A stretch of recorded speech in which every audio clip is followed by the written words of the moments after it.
Good afternoon, everyone, and welcome to this live Nace webinar, where you're going to have the opportunity to hear directly from one of the first schools outside of the UK to gain the Nace Challenge Award, and that's Hartland International School in Dubai. My name is Elaine Rix-Neal, and I'm the co-author of the Challenge Framework, and I have the pleasure of hosting this meeting this afternoon. So today's session will last for an hour, and we will allow plenty of time for questions. And the way the session has been designed, we hope it will be of value to all schools, whether you're completely new to the framework or indeed you've already gained the award and you're thinking about reaccreditation. We would like this to be an interactive session, so please do use the chat box, use the Q&A box to submit questions throughout and share comments and reflections as we go along. Okay, so here is the content overview. So after a short initial introduction by myself about Nace and the Challenge Award programme, because we are aware that some of the audience today may not be familiar with the framework at all, we will then be handing over to Heartland International, where the session will be led by Fiona Cotton, who is the principal of Heartland, followed by Rachel Munif, who is the school Stretch and Challenge lead. And they're going to provide you with an overview of their particular journey of working with the Challenge framework, why they decided to work with the framework, how it supported and continues to support whole school improvement in their school. Okay, and as I said earlier, there's going to be plenty of time afterwards to ask questions. But first of all, we're going to have a quick poll to just get a sense of the group with us today. So we have two questions we'd like you to think about and answer. One, in terms of starting point, how would you rate more able provision in your school, with 4 as a high, with very embedded practice? And secondly, what is your current knowledge of the Challenge framework? Again, with 4 being a good knowledge. Okay, and as the results are coming in, we can see that for the first question, most schools think they're somewhere in the middle. They've got fairly good provision in place.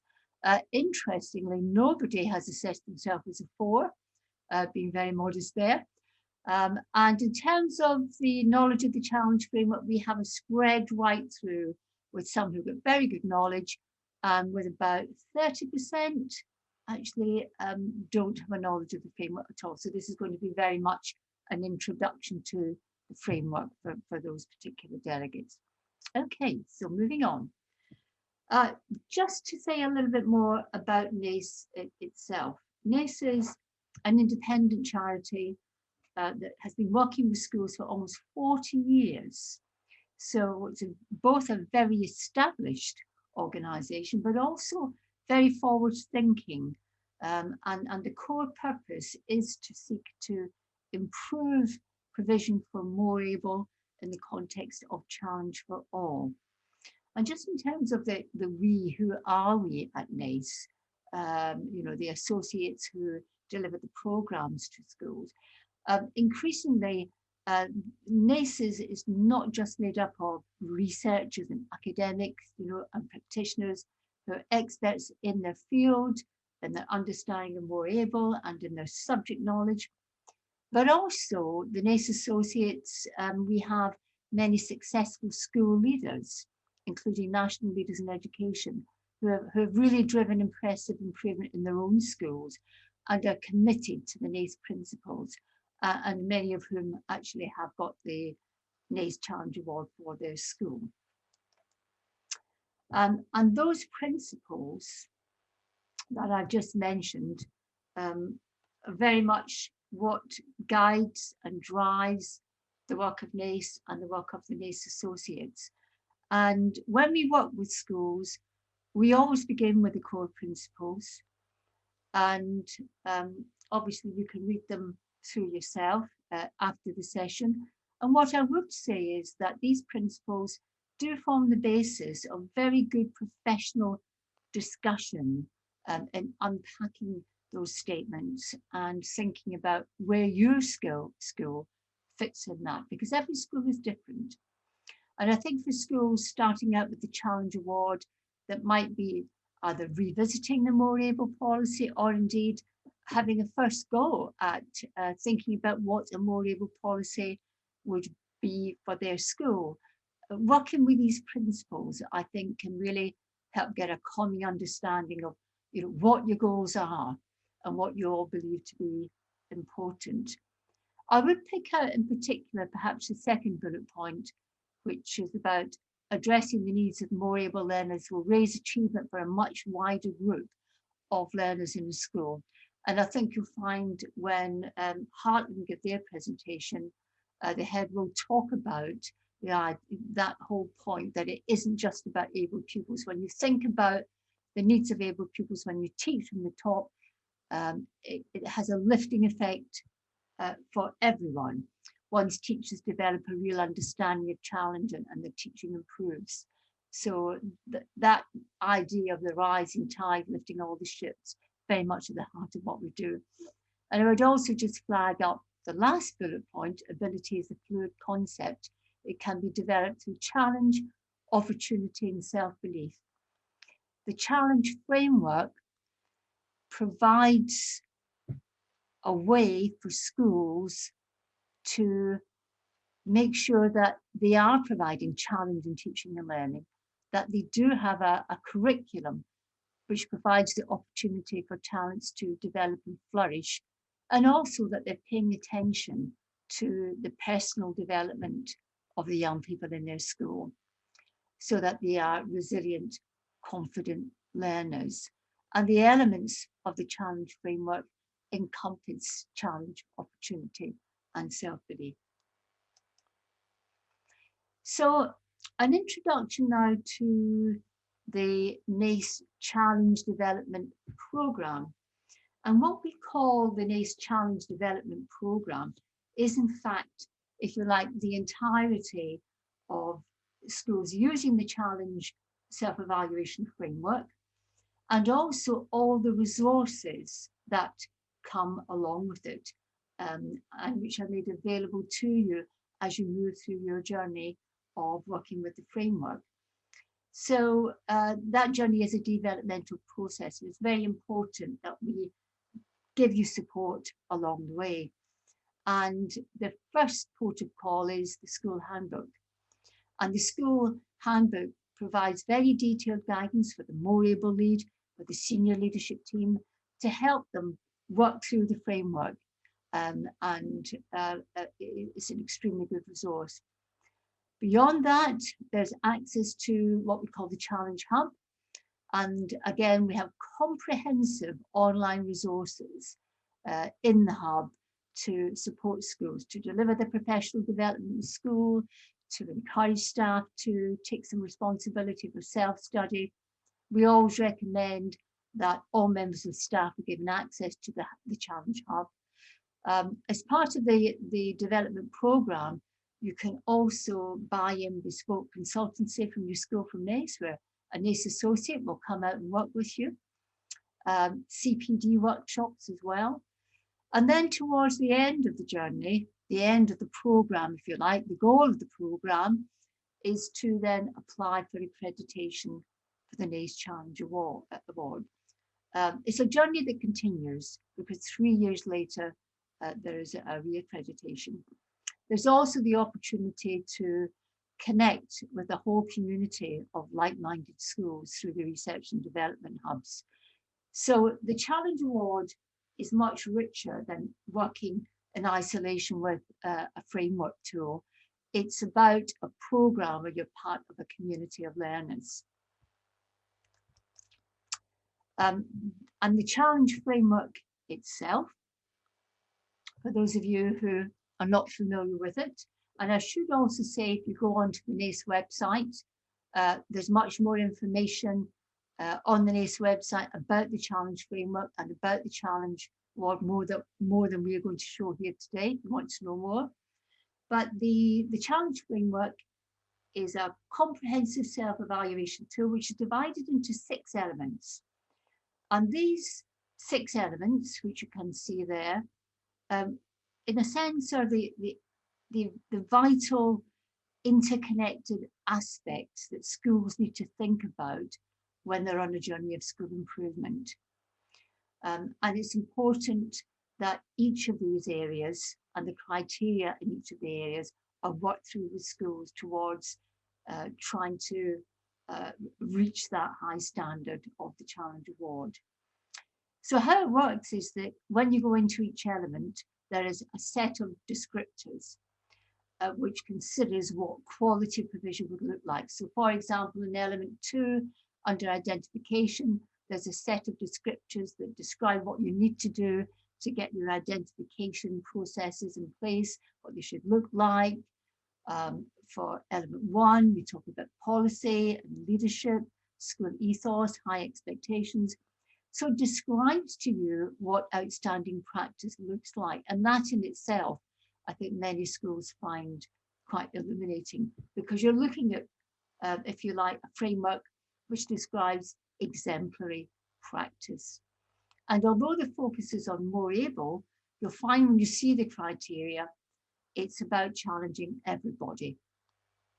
Many schools use the framework as their school improvement framework generally, and find that very useful. So it's very systematic. You use it as a self-evaluation tool led by the senior leadership team, and it produces an action plan with development points. I would also say that it has got a very strong, proven track record. The framework is nearly 20 years old now, though it is regularly updated. And that's really a very unusual longevity in the world of education. And I think the reason it has lasted so long is because it basically incorporates those principles about what is good teaching and learning, what is a good curriculum, what is good leadership, what does high quality provision for able pupils look like. Those things never really change, you know, and the need to monitor it and evaluate your practice and look for impact. Those principles of improvement never change.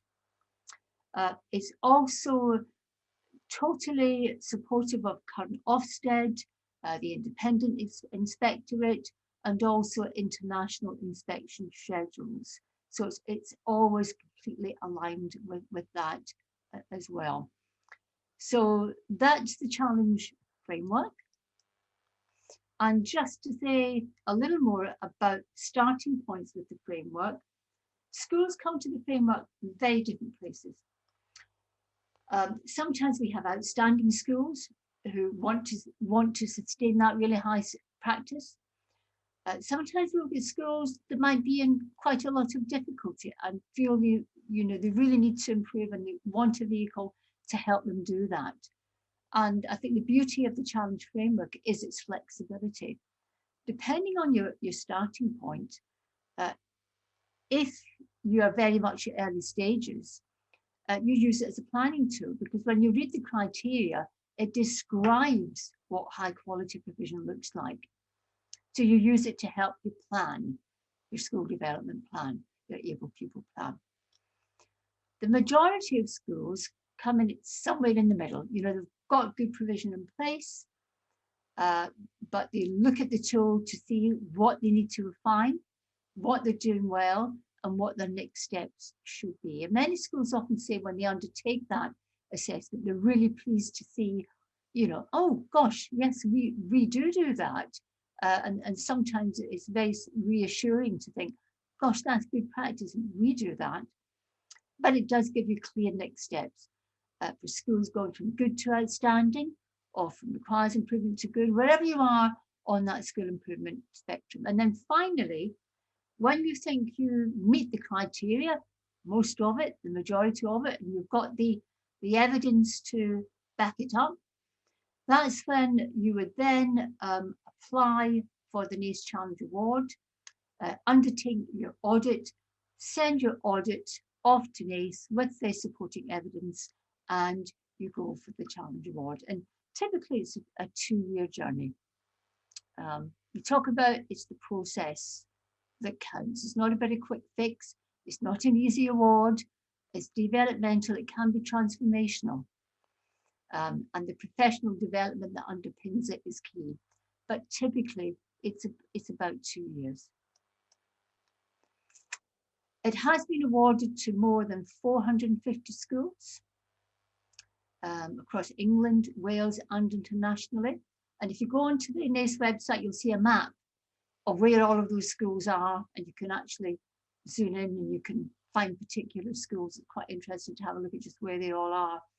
And many of those schools have gone for re-accreditation, some for the 3rd accreditation, and we've even got 1 or 2 now on a 4th accreditation. It's hard to sustain it.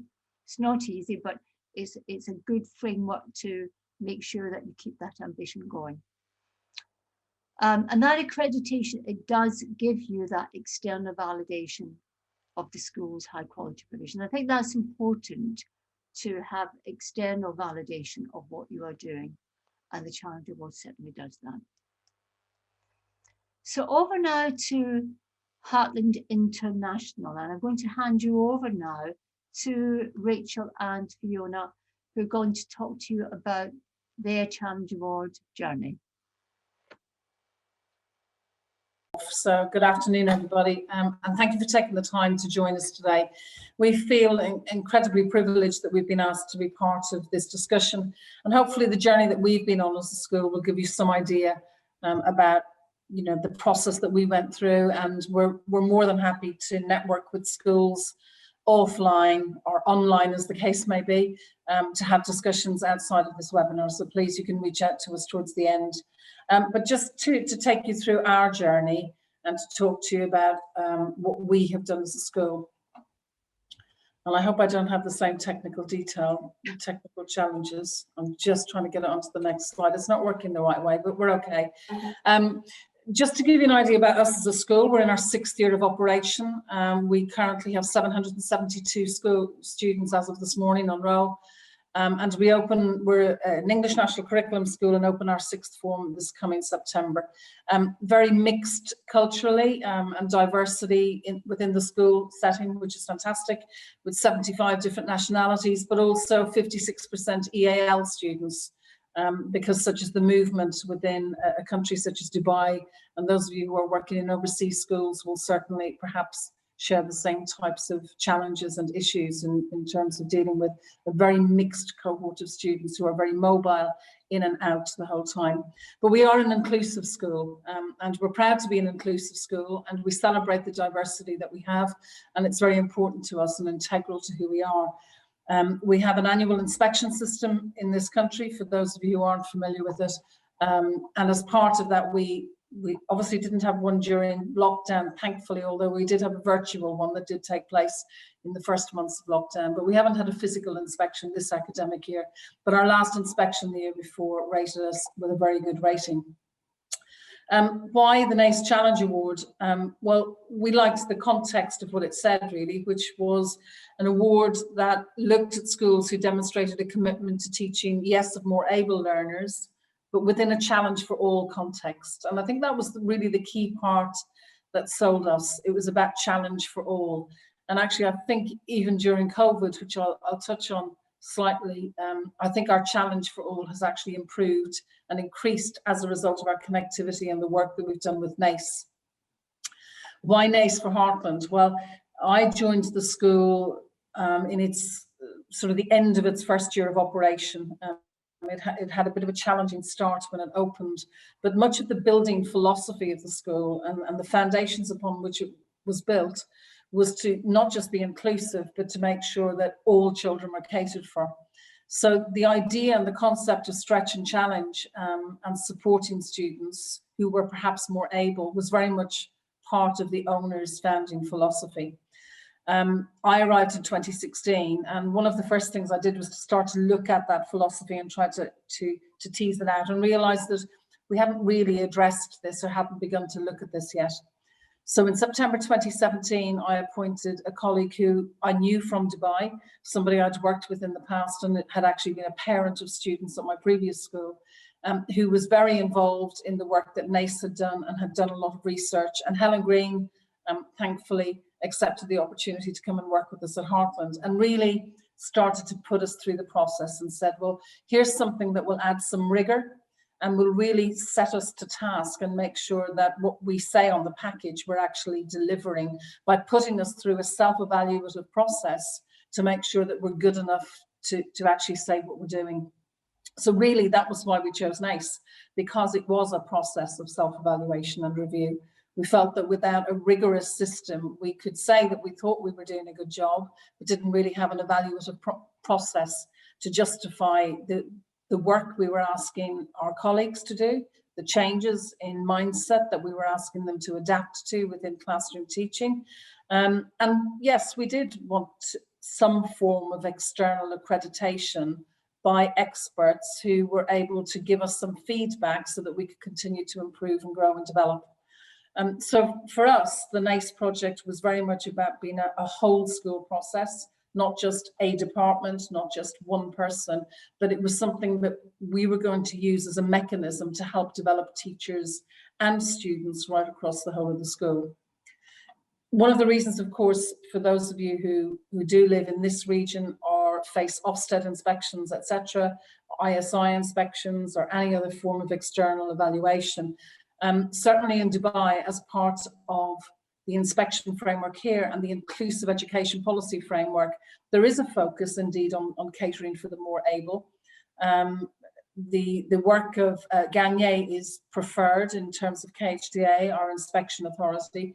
So we felt that it was an area that we needed to focus on and needed to look at. So there was very much a justifiable reason behind us working our way through this process. The real starting point really was a detailed self-evaluation using the framework, and that helped us improve practice without doubt. And that really was the key pinnacle for us. We wanted to improve our practice. We wanted to be better at what we did. We wanted to make sure we were catering for all of our young people. And we weren't afraid to say that we were putting an emphasis and a focus on some of the children who were more able. You know, there's often an awful lot of concern where people think that that means that a certain group of children are being singled out and are treated as being special. That wasn't the case for us. It was about certainly supporting the more able to add additional challenge, but it became a whole school philosophy where all children were part of the process. And that was crucial and fundamental to what we believed in.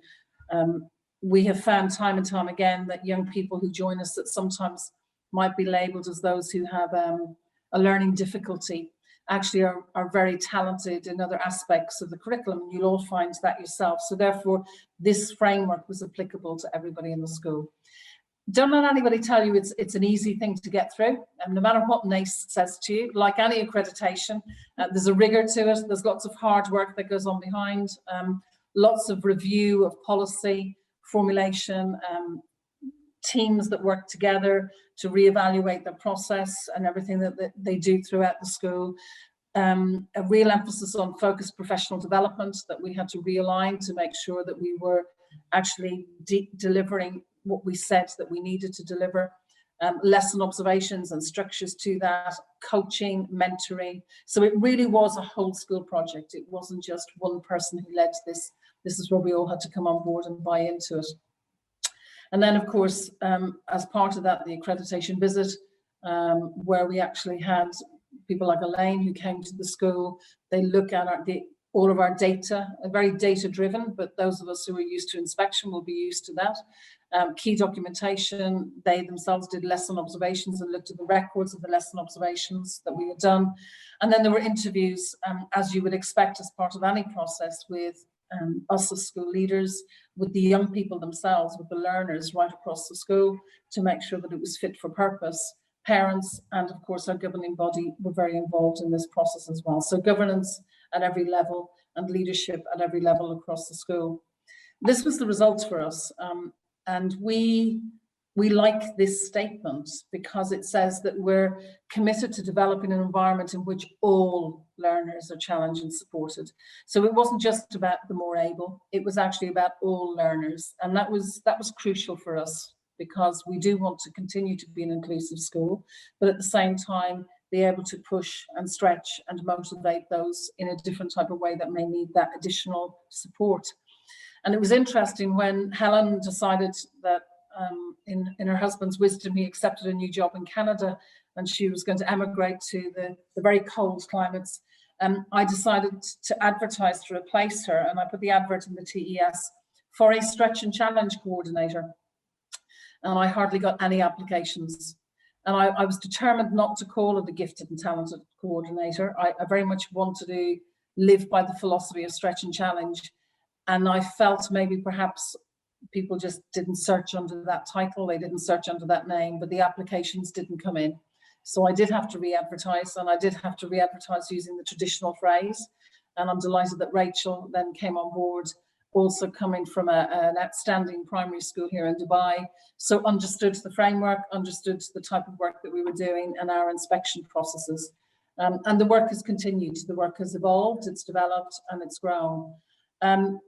Just to touch slightly on COVID, one of the things that we have certainly found in terms of stretch and challenge and the implementation of the Nace framework and the monitoring of that through time is, as our resources have moved more online through Teams, particularly when we were in lockdown, we found that children who perhaps in the past might not have tried to access additional stretch materials, suddenly they have not only an easier access to all of the resources in the school, but they're actually dipping into them.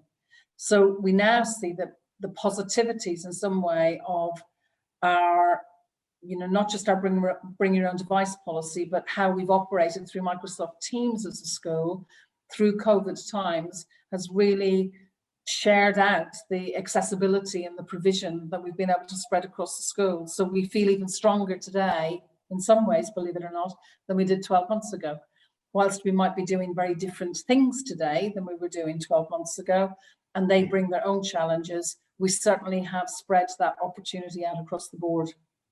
So in relation to the next phase, to actually put the meat on the bones of it, as it were, I'm going to hand over to the expert in the room, and we're going to swap seats of 5 meters apart, put masks back on, and I'm going to hand you over to Rachel. So excuse me while I move to the other end of the room. Hi everyone, so this is my second year at Heartland International, and it has been an absolutely fantastic journey. I obviously came off the back of us being awarded the Challenge Award, which was great.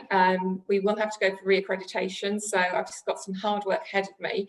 However, where I came into it was, as with most of like inspections that you get a report of what your strengths are and areas to improve. So that was my starting point for what do I need to do, what needs, what are the successes of the school, and what further developments might we make. And that very comes through sort of like through the inclusion policy, my own action plan, but also through the different plans that we have within school as well. As we've heard Elaine and Fiona say, it's not just about it being driven by one person or one department, it's got to be a whole school approach. How that looks is that we have ongoing professional development, sharing resources and ideas. So all pupils are challenged, as Fiona said, that sort of like this has sort of taken its own different route this year, because we're able to share a lot more resource-wise and a lot more challenge resources for pupils who may not have possibly shown sort of that area of strength before, whether it be sort of they didn't have the confidence within that classroom, or some of them are working on these kind of things at home where they might just need a little bit more time. So that has been great for us. We've seen some new sort of stars starting to shine brightly. And the professional development as well doesn't just come from sort of like the inclusion department, it comes from sort of like that kind of ethos within the school where we always share good practice with each other. I get some fantastic ideas from other members of staff, and I'm quite happy to magpie whatever I can and share it on. And obviously within the sort of social networks that we have as well, sort of like looking out for good practice wherever it may be, on whether it be on Twitter, Insta, or wherever, TES, I'll try and feed it in somehow or other.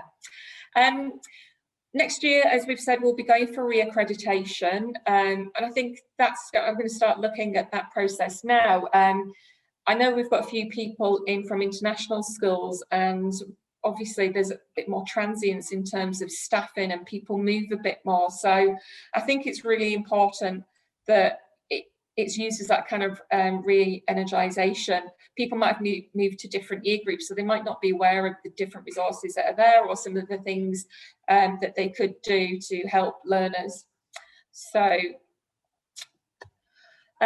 when I think Fiona sort of covered this already, if you're going for the award, it is far-reaching. It isn't just something that a box-ticking exercise. It is a whole process that goes through so many different elements of the school, its curricula, its management, the pupils, the community, and as a result of that, all the staff need to be on board. And I'd say that the senior management really need to champion it for you, because there's a lot of key decisions that need to be made by most staff members in there, and you need to have their buy-in.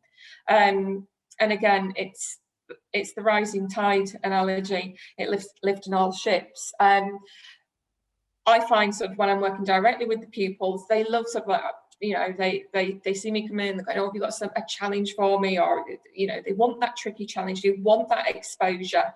And even if it's a case of some of your children who aren't as successful academically, it doesn't mean that you can't provide cognitively challenging work for them. Rather than just going through fluency activities, you could ask them to think of it in different ways, and it doesn't really change much in terms of how you prepare. It's just a different way to present the resource. I thought I'd spend some time going through what the Nace membership offers in terms of not just for people who are going through the framework award, but just if you're members. The webinars are really useful, and obviously all staff can access them. There's some great resources on there, not just for more able, but for science provision on, you know, stretch and challenge with maths. There's some great CPD on there. The resources section, I think, is a great first stop if you're looking for resources, because it's all curated, it's all been looked at by Nace already, so you already know that whatever you're going to find out is going to be useful for you, rather than sifting around for hours on the internet. There's research hubs and groups that you can get involved with, and their focus is sort of like looking at that idea of cognitive challenge. Experts on call, I've had a couple of clinic calls myself, which it's good, it just helps you clear things in your mind, and they can ask you the right kind of questions to lead you into what you need to do. And also the links to external organisations, and you know, there's some discounts on there as well. I think we all are very aware of budgeting, so if we can get things a little bit cheaper, then that's good. And their organisations on there, again, are sort of ones that are well founded. And just really to sort of close this with, what does that provision look like for us? I think when we sort of start talking about the Challenge Award and what you need to provide and what you need to audit, I think you'll find out that you've got a lot of it already in school already. A lot of it will start with your quality first teaching in the classroom. Teachers do an amazing job already. It could be just, you know, a few simple questions that are never in a planning or in a resource, but are there just because they are professionals. So a lot of what I try to do is get the teachers, whether it be the subject leads or whether it be primary classroom teachers, is that they should be doing a lot of that work to challenge the more able children within the classroom setting. And obviously, if they're getting that challenge, other children can benefit from it too. Staff professional development, looking at ways that we can do that. You know, we do things with Bloom's taxonomy, sort of like 10 things that you could do that are easy to implement.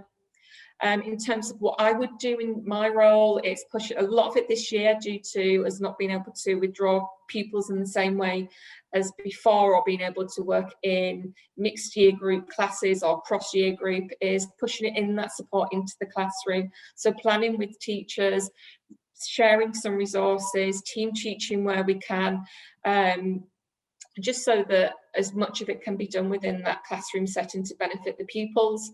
Where it's appropriate, we will do pull-out supports. It may be targeted to certain learning objectives, focus groups. Some of it will link to the competitions and opportunities that we get involved with. And there's a whole range of those. A lot of it is grassroots. We do so much internally with our house competitions and talent competitions, but we also do participate in a lot of external competitions, national ones, international ones. Here in Dubai, we do have a number of schools that work together to do maths days, science days, chess days, computing days for more able learners, and it's a great opportunity to sort of put them under a little bit of a competitive environment and feel a little bit of pressure. They do love that. They are always saying, when can we go out? When can we go to that school? When can we do this? So it's a lot of that we've tried to embed into the school this year. Something that I do look at is our enrichment provisions of our after school activities. If I know, looking at the register, if I've got a lot of particularly say able scientists, what are we doing in terms of those after school activities? Is there anything there that we can do to target and drive that talent in that direction? Special interest groups and projects. Our secondary lead of English this year has been using some of the her target time to be doing Genius Hour projects, which is great. We do offer acceleration into other year groups where it's appropriate, but that we do take it sort of like that has to be the right opportunity, and we need to make sure that that's right for the child, in not just academically, but in terms of their social and emotional development and their peer relationships as well. I also spend time looking at the progress of the pupils and doing pupil profiles, particularly with pupils who are talented, whether it be in the arts or sports.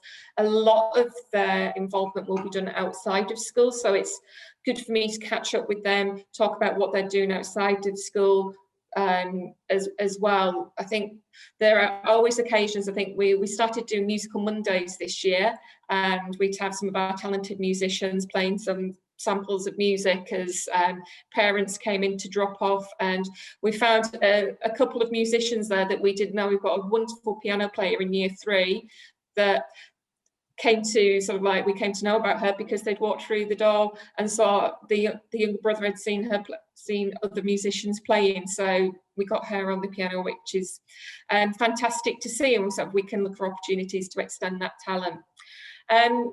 Something else as well, I've talked about what works at Heartland, but every school is different, so it needs to be personal to the needs of your learners. One size doesn't fit all, and year by year what I do changes because pupils within our school change, they grow, new pupils come in, sadly some pupils leave as well, so it's about working out what's the right thing for that pupil at the right time. So if there's a group of able mathematicians in one class, I probably wouldn't work with them because that can be accessed through quality first teaching. However, if there's maybe one pupil that stands out above all others, then that would be where I would possibly do that pull-out support. So that's a bit of an overview of what we do. Hopefully you will sort of see aspects of that you do, that you'd be like, oh, well, we do that, that's great. So hopefully it won't be too much of a daunting process. What I've done there is, this will be shared at the end, I'm sure, but there are our contact details, and Fiona and myself are very happy for wherever you are in the world. If you want to get in touch, we're happy for you to contact us. Okay, so I think it's that's me done, and it's back over to you, Elaine, I believe. Okay, thank you. Thanks very much, Rachel, and thank you also, Fiona, for providing with us, I think, with a real insight into not just the school's journey through the Challenge Award, but also your provision in school as well. And also, I think, obviously, this has been a really challenging year for all schools, but what's been interesting is how you have really worked hard to try and continue to provide challenge as far as you can with the COVID restrictions. And I think that's a really good reflection of the school's ambition. So what we have now is your opportunity now to ask some questions. So we're going to have a panel, and I believe Fiona is going to join us again, hopefully. Yeah. You can see Fiona. So here's the panel. It's Fiona, Rachel and myself. So hopefully we're going to have some questions, but we have some questions just to get the ball rolling. And one is just to pick up actually from Rachel, just on your slide there where you're talking about all the wonderful things you do at Heartland. Can you tell us about your Genius Hour? So that was something that was led by our head of English, and I'm sure that I think we've got a few people in from the UAE. Our pupils have to have some Islamic teaching as part of the curriculum, and at that time there can't be any core lessons going on, so our English teacher decided that she would use that time as a opportunity for the non-Islamic children to, or non-Muslim children to participate, to start off with a driving question, and could be some, and she really wanted to focus on them asking better questions. So she did some work on them with that, and then they would spend the time researching the question, considering the sources of evidence that they were finding, sort of like considering, is it a good source, is it reliable? And then they would produce a presentation of something at the end.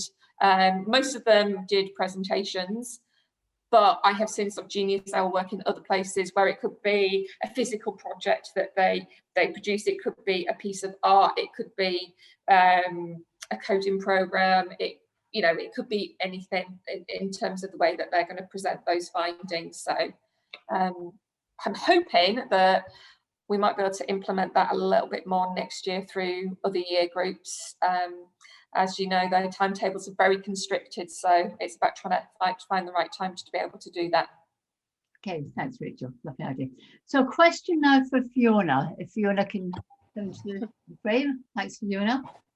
So, I think both yourself and Rachel talked about that this is a whole school undertaking, and that's the key bit. Everybody's got to get on board, haven't they? Everybody's got to be committed to it and understand why you're doing it, and that it's not just another thing to do or another initiative. So can you share with us any strategies that you use to try to get everybody on board and make it a whole school undertaking? Were there any challenges within that? How did you overcome them? To be honest with you, they weren't. I think we were fortunate. Don't forget, we had only been in operation for sort of 2 years at the time as a school when we started to consider doing it. And for those of you who know Dubai, and anybody who's here from Dubai, it's quite a flooded market in terms of the number of schools that are there. So we were trying to develop a USP. There was a very deliberate reason as well behind why we chose this as opposed to anything else that we wanted to do, because it was something that had been promised to parents when they joined the school that we felt we hadn't yet delivered. So it was very much part of the founding philosophy and the mantra. So those staff, for example, who'd come on board into the school had joined understanding what the philosophy was of the school and what the mission and the vision was. So this was just a realization of it, really. They'd already bought in to the concept of stretch and challenge, but also supporting all learners and being inclusive in that way. So there wasn't a huge challenge. The second thing I think that made it easy was to make sure that the person who led the project and had leadership on the project really was empowered to do what they needed to do to make it work across the school. And Helen was a super first appointment for us, and Rachel has continued that amazing work. So it had to be somebody who had the respect and yet had the authority across the school as well to develop policy and to be creative and innovative, but to also guide and coach and mentor teachers and support them. So I think putting the right leader into the right place as the project lead is crucial. And, you know, it is making sure that it's part of the mission and vision for the school, that you're not just doing this because you want to get a kite mark. You know, I think back to the old days in the UK when I was a head, you know, doing things like investors and people, etc. They were almost hoops that you jumped through because it was the latest thing to do. We were very careful in terms of our consideration of why Nace, the Nace challenge, was the right thing for us. And therefore we really bought into it wholeheartedly. But the leadership element was crucial. I think the organisation and leadership element was crucial. Yeah, I agree. And as you say, I think the role of the coordinator, and you used the term there, empowering the coordinator, is very important, because if they haven't got the time to do the role, or you know, the time to carry out some of the supporting auditing work, it actually doesn't reach very far, does it? No, we've been lucky. I mean, Rachel has been fabulously accommodating for us and helps us out the whole time in terms of she's taken some Key Stage 2 computer science and coding for us, and is able to use the work of her own sort of Nace philosophy in terms of making sure that that happens. She's also helped us out of a sticky pocket with some Year 11 business studies work as well.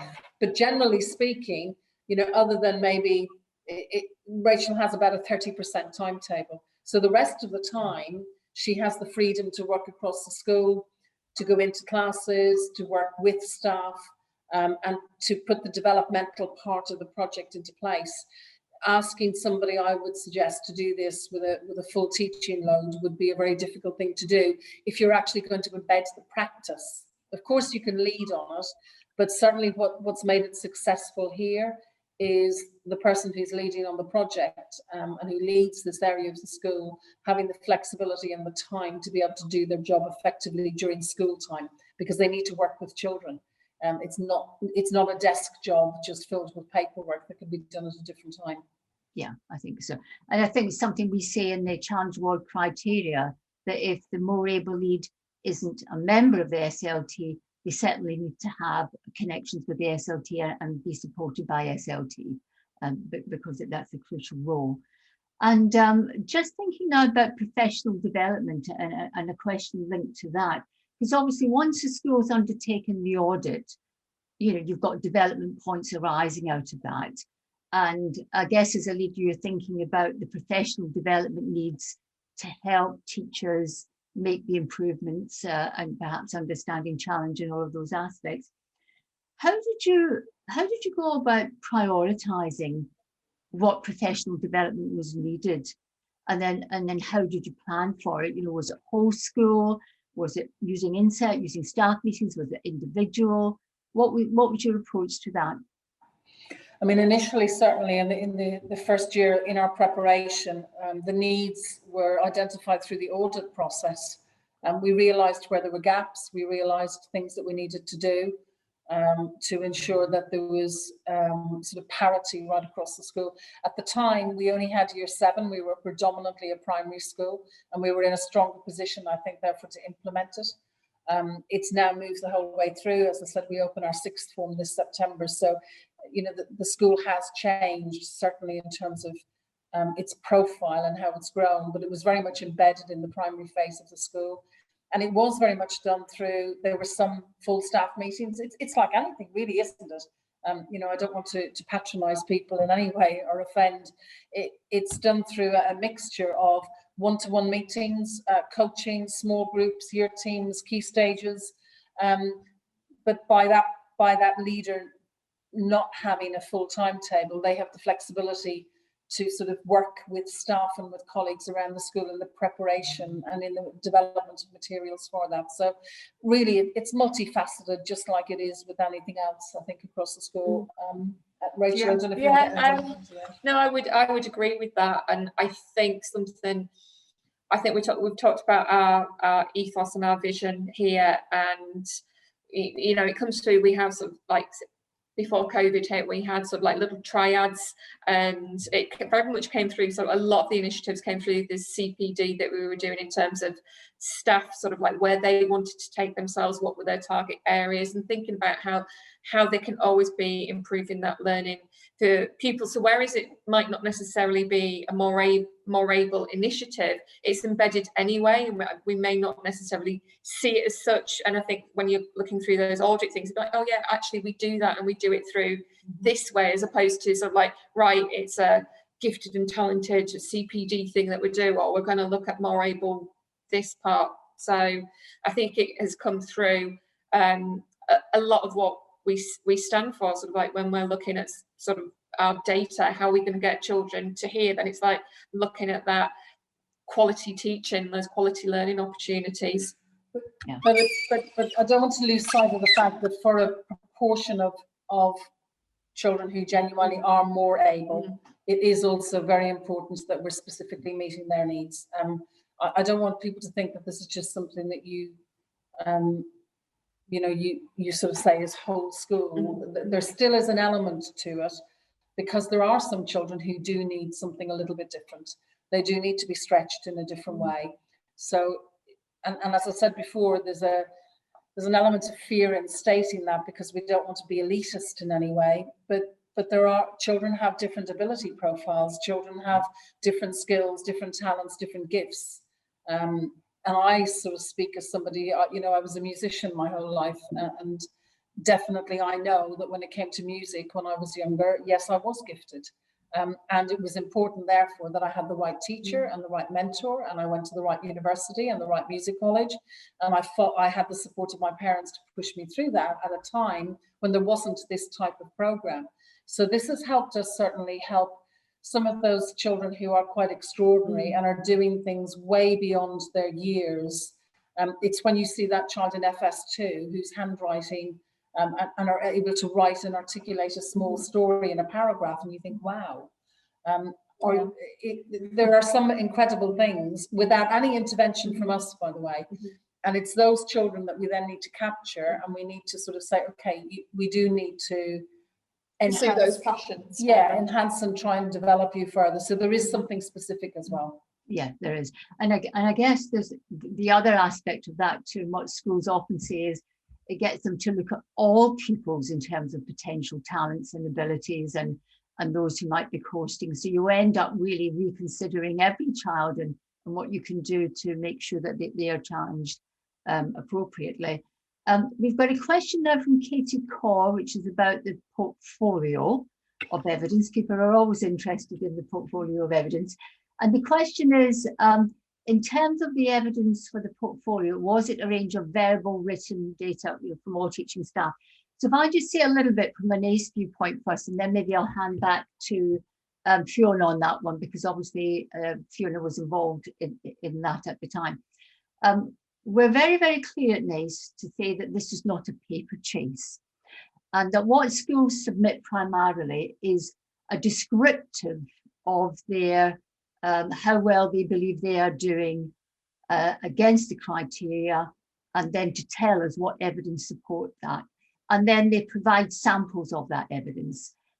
For the initial accreditation, the portfolio itself should be no more than one large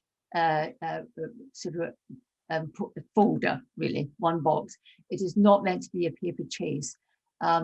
It's about how you describe the provision, and then if the assessor wants to see more, then they will. So it's not something from all of the teaching staff. Typically, the coordinator will pull together the portfolio, and there is a wide range of information in that to represent each of the elements. So for example, in element 3, which is around teaching, there might be samples of schemes of work, of lesson plans. For identification, obviously, it might be samples from the register. In element 1, we'll have your policy. But I think it's important to say that it's not a paper chase, and it's coordinated by the more able lead. Fiona, would you like to just describe from Heartland's viewpoint what your approach to the evidence was and whether you found it manageable? Well, Helen found it manageable, certainly, and that was the whole purpose about appointing a coordinator. I'm not trying to abdicate responsibility, but it wasn't onerous for the school, and I think that Rachel touched on this earlier, that much of the evidence that you're asked for, it already exists in your school. What we just hadn't done was actually formulated and organised it and evaluated it to able to be to demonstrate it under the criteria that we were being asked to demonstrate it. So actually pulling it together was not as difficult as one might think. And I would safely suggest that it's the same for every school who's here today. The evidence exists. It's just that because you haven't gone through the process of actually organising it in the fashion that you need to meet the criteria, you're not actually recreating things. Yes, we did have to address some policy work. We had to review all of our policies to make sure that they had that inclusiveness and that they identified the more able. And yes, we had to develop some policies that hadn't existed before. But again, it was work that helped us across the whole school develop. It was work that helped in other aspects of school review that we would have already done. Certainly for us with an external annual inspection, it helped us. It tightened our systems in certain areas of the inclusive framework, making sure that we were addressing the needs of all children. And Rachel sits within the inclusion team because, you know, the old term of special educational needs, you know, a child who's more able also has certain needs. They're just a different type of need, perhaps. So certainly within our inclusion department, which is what we call it, Rachel sits within that as a core part of the team, just as the EAL coordinator does, just as the person who's dealing with SEND and with high levels of need of students. Yeah. So making sure it's part of that whole school ethos was crucial, but it wasn't onerous. We were able to take examples of lesson plans from teachers that had already existed for other internal school reviews, highlight the evidence pieces that were within because they were already there. Teachers were already doing it. We did have to collate, you know, some student work and make sure that that was evidentially available in portfolio format. But other than that, it wasn't hugely onerous. It was a process that was worked through over time. And I think, thank you very much, Fiona. I'm just mindful of the time because our hour is rapidly running out here. And just to say that for international schools and increasingly schools in England, they make an electronic submission. That is what they do. And they give us hyperlinks and so forth. We have got, I think, time just for that one question there, which I'm from, oh, hang on. It's about individual education plans. There is a requirement for exceptionally able pupils to have an IEP or an equivalent. And similarly for any pupils, able pupils, that the school identifies as significantly underachieving. So that's how we approach that one. And I know that Heartland do have individual challenge plans that they have with children. And just a final question there, again, I'm just very aware of the time, about input from the MAT lead. I would say that has got to be regular is the main thing rather than the amount of time, and that connection's got to be there. I think probably we need to go back to the final slides now. Is unfortunately, I think our time is running out there for the questions. So one of the questions I think was how much does it cost? So just to say there, you have on the screen the consultancy cost, the challenge framework itself, the cost of that. But as we said, as part of the challenge development program, you can have bespoke consultancy, you can have bespoke CPD, and also you can have additional support at any time, including mentoring, which is a new initiative that we're working with schools this year. And then finally, this is just, there we are. Additional information and support. You have that information available to you there. For schools who already have purchased the framework, there's a free challenge clinic on the 6th of May, where you can talk to a challenge award assessor. And we'd also just like to flag up another opportunity. to join in, and that's a Challenge Award School Experience Day with Holm Grange School, which is a remote experience this time around, and that's going to be super. That's on the 13th of May. And also just to say that in the chat box, there is a link that we would like you to have a look at afterwards, which is linked to the survey, if you can have a look at that. I'm afraid time has now run out. It's now 1:30 in English time. Can I just say thank you so much again to Rachel and Fiona. It's been an absolute pleasure to listen to both of you today and to hear all about your school. I think we could have lots more questions and lots more time there because there's so much to talk about. So thank you very, very much again. Hopefully we'll see you all again soon.